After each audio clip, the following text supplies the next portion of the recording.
ভারতের বিরুদ্ধে সরাসরি যুদ্ধের হুমকি দিয়েছেন পাকিস্তানের প্রতিরক্ষামন্ত্রী খাজা আসিফ।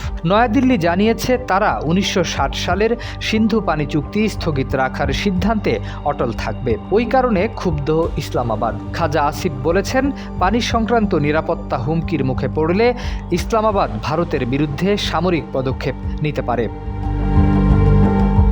গত শনিবার ARY নিউজকে দেওয়া সাক্ষাৎকারে পাক প্রতিরক্ষামন্ত্রী বলেন, যখনই আমরা মনে করব আমাদের জাতীয় নিরাপত্তা হুমকির মুখে, তখন আমরা ভারতের বিরুদ্ধে যুদ্ধ করব। পাকিস্তানের শীর্ষ পর্যায় থেকে এই মন্তব্য আসে এমন সময়ে যখন ভারত ১৯৬০ সালের সিন্ধু পানি চুক্তি স্থগিত রাখার সিদ্ধান্তে অনড় রয়েছে।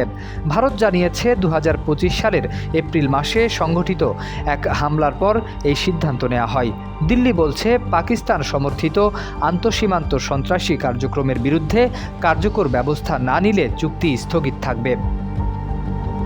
5+ স্টার রেটিং প্রাপ্ত দেশের সর্বোচ্চ বিদ্যুৎ সাশ্রয়ী ওয়ালটন এসি। স্মার্ট কমফোর্ট এখন নেক্সট লেভেলে। খাজা আসিফ অভিযোগ করেন, ভারত নাকি পানিকে অস্ত্র হিসেবে ব্যবহার করছে এবং নদীর প্রবাহ নিয়ন্ত্রণ করছে।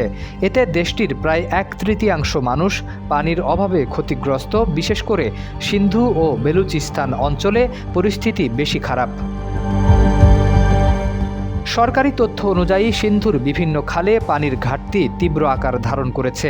নর্থ ওয়েস্ট, রাইস ও দাদু ক্যানালে বড় ধরনের ঘাটতি দেখা দিয়েছে। শুক্কুর ব্যারেজে পানির স্তর কমে যাওয়ায় স্থানীয় প্রশাসন ও নেতারা অর্থনৈতিক সংকট আরও গভীর হওয়ার আশঙ্কা প্রকাশ করেছেন। শরীফ উদ্দিন, ইত্তেফাক নিউজ।